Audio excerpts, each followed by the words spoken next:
दोस्तों, आज हम आपके साथ एक और भयानक मामले पर नजर डालने जा रहे हैं। 2 दिसंबर 2019 को लोग हर दूसरे दिन की तरह मुंबई के माहिम बीच पर टहल रहे थे, लेकिन अचानक एक शख्स की नजर समुद्र की लहरों पर पड़ी, जहां एक सूटकेस पड़ा था।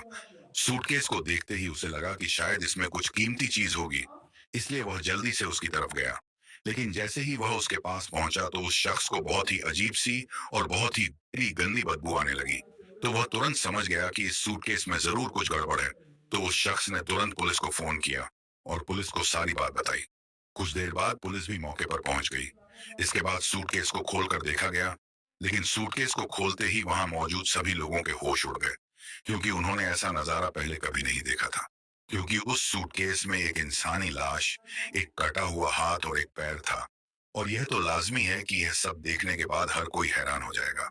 लेकिन पुलिस के लिए सबसे बड़ी बात यह थी कि वह सूटकेस समुद्र की लहरों से बहता हुआ किनारे पर आ गया था, जिसकी ना तो कोई पहचान थी और ना ही कोई सुराग। इस कारण से यह केस पुलिस के लिए बहुत बड़ी चुनौती बन गया था कि कैसे पता लगाया जाए कि यह शख्स कौन है और किसने उस शख्स की हत्या की है। लेकिन जिस तरह से पुलिस ने इस केस को सुलझाया, वह वाकई कई काबिले तारीफ है। और जैसे ही पुलिस ने उस सूटकेस को खोलकर देखा, तो उसमें एक हाथ, एक पैर और एक प्राइवेट पार्ट एक पॉलिथीन में लिपटा हुआ था। लेकिन सिर्फ इन चीजों से मृतक की पहचान करना बहुत मुश्किल था। लेकिन उस सूटकेस में सिर्फ एक चीज है जो इस पूरे केस को सुलझा देता है। उस सूटकेस में कुछ कपड़े हैं, और उन कपड़ों को उस तरह से रखा गया था ताकि उन अंगों से निकलने वाला खून उनमें फंसा रहे और उस सूटकेस से बाहर ना आ सके। इसके बाद जब उन कपड़ों की तलाशी ली गई, तो उनमें कुछ खास नहीं मिला। उन कपड़ों में एक पैंट, टी शर्ट और एक शर्ट थी। इसके बाद पुलिस ने कुछ मछुआरों को बुलाया और उनसे कहा कि आपको इस समुद्र के अंदर जाना होगा और इस तरह के सूटकेस की तलाश करनी होगी, या फिर इस तरह का कोई बैग भी हो सकता है। और ऐसा इसलिए किया गया क्योंकि संभव था कि आसपास इस व्यक्ति के बचे हुए शरीर के अंग भी सूटकेस या बैग में मिल सकते थे। लेकिन काफी प्रयास के बाद भी उन मछुआरों में कुछ नहीं मिला। इसके बाद पुलिस द्वारा सूटकेस को अस्पताल भेजा जाता है, ताकि पता चल सके कि यह घटना कब हुई। उन अंगों की जांच करने पर आपको पता चलता है कि यह घटना 5 से 6 दिन पहले हुई थी, यानी यह सूटकेस 2 दिसंबर 2019 को मिला था। और इसका मतलब यह हुआ कि यह घटना 26 या 27 नवंबर को हुई थी। साथ ही जांच के दौरान उस व्यक्ति का फिंगरप्रिंट भी निकाला जाता है, जिसका फिंगरप्रिंट अपराधी के रिकॉर्ड से मैच होता है। लेकिन फिर भी पुलिस को कुछ नहीं मिलता, क्योंकि हमारे देश में अभी भी आपराधिक रिकॉर्ड रखे जाते हैं और आम लोगों का रिकॉर्ड रखना अभी भी संभव नहीं है। जबकि अमेरिका जैसे विकसित देशों में आम नागरिकों का डीएनए और फिंगरप्रिंट डाटा तक रखा जाता है। वैसे भी अब तक पुलिस के पास ऐसा कुछ नहीं था जिससे वह इस केस की गुत्थी सुलझा सके। इसीलिए इस केस को क्राइम ब्रांच को सौंप दिया जाता है, और अब क्राइम ब्रांच की टीम अपने तरीके से इस केस की जांच शुरू करती है। सबसे पहले सूटकेस की पूरी तरह से तलाशी ली जाती है और हर चीज की बारीकी से जांच की जाती है, क्योंकि सूटकेस के अलावा पुलिस के पास कोई सुराग या सबूत नहीं था। और जैसा कि मैंने आपको पहले बताया, उस सूटकेस में कुछ कपड़े थे और उन कपड़ों में सब कुछ था। लेकिन एक शर्ट भी थी जो सिली हुई थी, और उस शर्ट पर एक टैग भी था जिस पर लिखा था ऑल्मो मैनसवियर। और यह टैग इस केस को सुलझाने में बहुत अहम भूमिका निभाता है। इसके बाद क्राइम ब्रांच की टीम एलम मैसवियर के बारे में पता लगाना शुरू करती है कि आखिर यह दुकान कहाँ है। और थोड़ी जांच के बाद पुलिस को पता चलता है कि यह दुकान मुंबई के कुर्ला वेस्ट बेलगामी रोड पर मौजूद है। इसके बाद क्राइम ब्रांच की टीम बिना किसी देरी के उस दुकान पर पहुंच जाती है, और फिर पुलिस उन्हें वह शर्ट दिखाती है और उनसे पूछती है कि क्या यह शर्ट यहाँ सिली गई है, क्योंकि इस पर लगा टैग आपकी दुकान का है। इसके बाद उस दुकान पर काम करने वाले दर्जी ने कहा कि यह टैग हमारी दुकान का है, और अगर यह शर्ट हमारी दुकान पर सिली गई है तो इसका रिकॉर्ड हमारे पास जरूर होगा। इसके बाद उस दर्जी ने एक बहुत बड़ी लिस्ट बुक मंगाई, जिसमें वह हर ग्राहक के कपड़े के सैंपल का नाम लिखता था। और थोड़ी देर बाद पुलिस द्वारा दिखाई गई शर्ट से मिलता जुलता एक कपड़ा उस दर्जी को मिल जाता है, और वहां एक नाम भी लिखा होता है, और वह नाम था बेनेट रेबेल। अब पुलिस को पता चल गया कि जिस व्यक्ति ने यह शर्ट सिली थी, उसका नाम बेनेट रेबेल था। लेकिन वहां से पुलिस सिर्फ उसका नाम ही पता लगा पाई, क्योंकि उस दर्जी ने ना तो उस व्यक्ति का फोन नंबर लिखा था और ना ही उसका पता लिखा था। इसीलिए यहां से पुलिस के सामने एक और चुनौती खड़ी हो जाती है कि सिर्फ एक नाम के साथ मुंबई जैसे शहर में उस व्यक्ति को कहाँ खोजा जाए। आखिर वह कौन था और कहां से था, और अब पुलिस को उस दर्जी की दुकान पर खड़े रहने से कोई फायदा नहीं होने वाला था, क्योंकि वहां से उन्हें सिर्फ एक नाम के बारे में पता चला, लेकिन उसका पता नहीं मिला। इसके बाद क्राइम ब्रांच ने सोशल मीडिया का भी सहारा लिया। उन्हें लगा कि शायद ऐसा हो सकता है, उस शख्स ने सोशल मीडिया पर अकाउंट बनाया होगा और अपनी फोटो वगैरह पोस्ट की होगी। और इसी सोच के साथ क्राइम ब्रांच के सोशल मीडिया पर अब उस शख्स की तलाश शुरू हुई। सबसे पहले अपनी तलाश जारी रखी और फिर एक एक करके उन सभी की प्रोफाइल, यानी उस नाम के सभी लोगों की प्रोफाइल चेक करना शुरू कर देती है कि आखिरकार उन्होंने किस तरह की फोटो अपलोड की है। पुलिस उन सभी का डाटा अच्छे से चेक करती है ताकि उन्हें कुछ ऐसा मिले जिससे वह पता लगा सके कि जिस व्यक्ति की उन्हें तलाश है वह व्यक्ति उनमें से ही एक है। लेकिन दोस्तों, यह काम इतना आसान नहीं था जितना हम सभी सुनते आ रहे हैं। इस काम के लिए एक अलग टीम बनाई गई थी कि इस नाम के सभी प्रोफाइल को वह सभी अच्छे से चेक करें। इसीलिए पूरी मेहनत और लगन से यह चेक किया जा रहा था। आखिरकार पुलिस की यह मेहनत रंग लाई। उन्हें एक ऐसा प्रोफाइल पेज मिला जिस पर उन्हें पूरा भरोसा था कि यह वही व्यक्ति होगा जिसकी उन्हें तलाश है, क्योंकि जिस तरह का हाथ उन्हें उस सूटकेस में मिला था, बिल्कुल वैसा ही या उस हाथ से मिलता जुलता उन्हें उस प्रोफाइल पेज में देखने को मिलता है। इसका मतलब है कि उस व्यक्ति का हाथ भी वैसा ही दिख रहा था।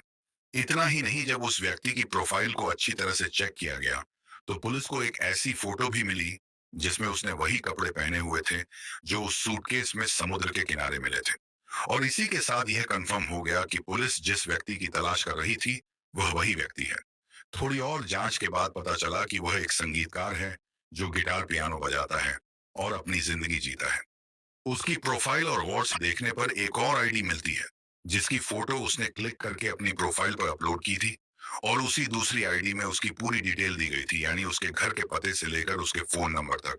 इसके बाद पुलिस उस फोन नंबर पर कॉल करती है, लेकिन वह phone number switch off. Police बिना किसी देरी के उस आईडी में दिए गए पते सांता क्रूज ईस्ट इलाके में पहुंच जाती है। लेकिन जिस घर में उसे इतनी मेहनत के बाद पाया गया वह घर बंद था। यह देखकर पुलिस को फिर निराश होना पड़ता है। लेकिन इसके बाद पुलिस उसके पड़ोसियों से पूछती है कि इस घर में रहने वाले लोग कहाँ गए, और साथ ही पुलिस उस प्रोफाइल से ली गई फोटो, वो फोटो दिखाते हुए पड़ोसियों से पूछती है कि क्या ये व्यक्ति यहाँ रहता था। उस फोटो को देखने के बाद पड़ोसी कहते हैं कि हाँ, यह घर इसी व्यक्ति का है और इसका नाम बेनेट रिबेलो है, लेकिन वह कुछ दिनों से लापता है। पड़ोसियों का कहना है कि उसकी एक बेटी भी है जिसका नाम आराध्या पाटिल है और वह भी कई दिनों से नहीं दिखी है। पड़ोसियों का कहना है कि बाप बेटी दोनों इसी घर में रहते थे, लेकिन हो सकता है वह अब कहीं और चले गए हों। पड़ोसियों का कहना है कि हमारे पास कोई और जानकारी नहीं है। लेकिन जैसे ही उन्होंने बेटी के बारे में सुना, पुलिस को थोड़ा शक हुआ। उन्हें लगा कि शायद पिता के साथ साथ बेटी के साथ भी ऐसे ही सलूक किया गया होगा और उसकी लाश को भी कहीं और ऐसे ही फेंक दिया गया होगा।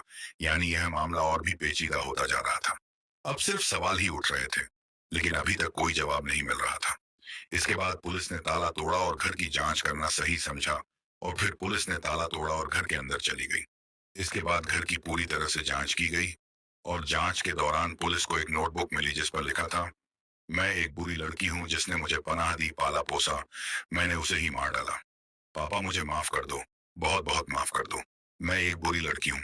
और इन लिखी पंक्तियों में उन पुलिस वालों के लिए एक बहुत बड़ा संदेश था। जहां एक तरफ क्राइम ब्रांच सोच रही थी कि शायद बेनेट रिबेलो की बेटी के साथ भी कुछ ऐसा ही हुआ होगा जो उसके पिता के साथ हुआ था, लेकिन उस नोटबुक में लिखी इन पंक्तियों को पढ़ने के बाद यह साफ हो गया कि आराध्या बेनेट रिबेलो की अपनी बेटी नहीं है, क्योंकि अगर वह उसकी अपनी बेटी होती तो वह उस संदेश में यह पंक्ति कभी नहीं लिखती कि जिसने मुझे पाला और जिसने मुझे पनाह दी, मैंने उसे ही मार डाला। और अब यह साफ हो गया था कि मरने वाला कौन है और मारने वाला कौन है। यानी बेनेट रिबेलो द्वारा गोद ली गई बेटी ने ही उसके साथ यह दरिंदगी की। लेकिन अब यह जानना बहुत जरूरी था कि आराध्या ने यह सब क्यों किया। लेकिन आराध्या पता अभी तक पकड़ी नहीं गई थी। इसके बाद पुलिस को उसके घर से आराध्या का नंबर भी मिल जाता है, और जब उस नंबर का पता लगाया गया तो वह नंबर आ रहा था। लेकिन जब कुछ समय के लिए नंबर चालू किया गया तो उस नंबर का स्थान घाटकोपर में दिखाई दे रहा था। इसके बाद पुलिस तुरंत वहां पहुंच जाती है और वे वहां आराध्या पाटिल को पाते हैं। पुलिस को देखकर आराध्या पाटिल थोड़ा डर गई, लेकिन फिर वह खुद का ख्याल रखती है। और जब पुलिस उससे पूछती है कि तुम यहाँ क्या कर रही हो और तुम्हारे पिता बेनेट रिबेलो कहाँ है, आराध्या ने कहा कि मेरे पिता यानी बेनेट रिबेलो संगीत के मामले में देश से बाहर चले गए हैं और मैं घर पर अकेला नहीं रह सकता था, इसलिए मैं यहाँ अपने दोस्तों के साथ रह रहा हूँ। लेकिन जब पुलिस ने आराध्या को वह नोटबुक दिखाया जिसमें लिखा था, मैं एक बुरी लड़की हूँ और खेद है।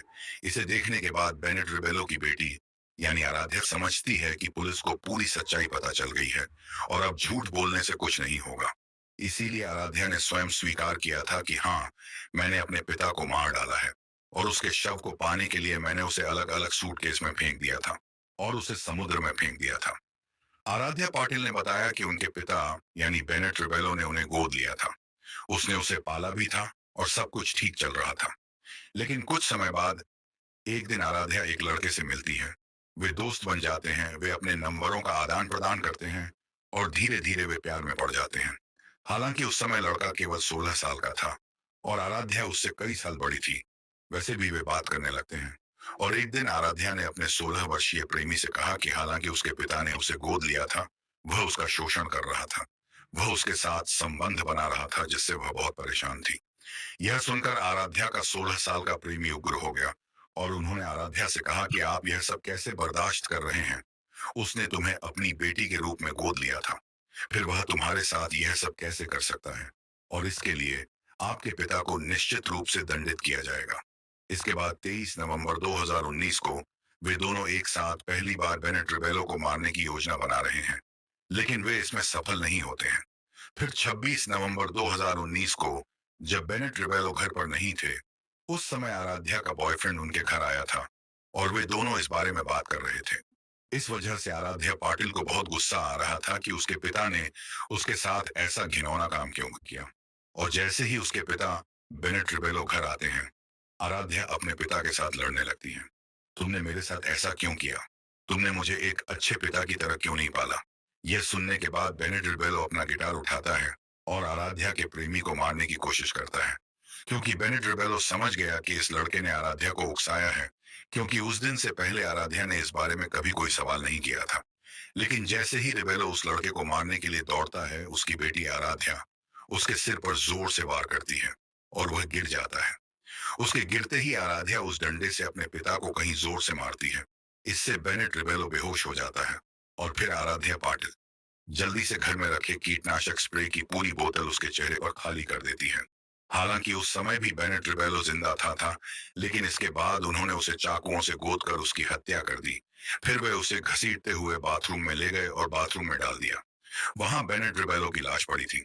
फिर अगले दिन वे दोनों बाजार गए।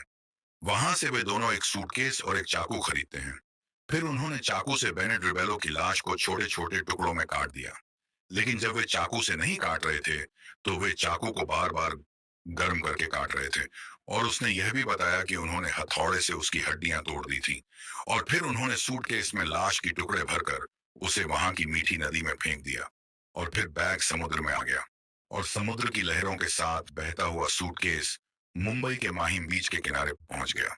अगर वे कपड़े उस सूटकेस में ना डाले जाते, तो शायद यह राज राज ही रह जाता। क्योंकि आराध्या का प्रेमी सिर्फ 16 साल का था, इसलिए उसे जेल नहीं भेजा जा सकता था। इसीलिए उसे बाल पालन गृह भेज दिया गया। लेकिन आराध्या पहले से ही वयस्क थी, इसलिए उसे जेल भेज दिया गया। लेकिन इस मामले की गुत्थी सुलझाने के लिए मुंबई पुलिस की जितनी तारीफ की जाए कम है।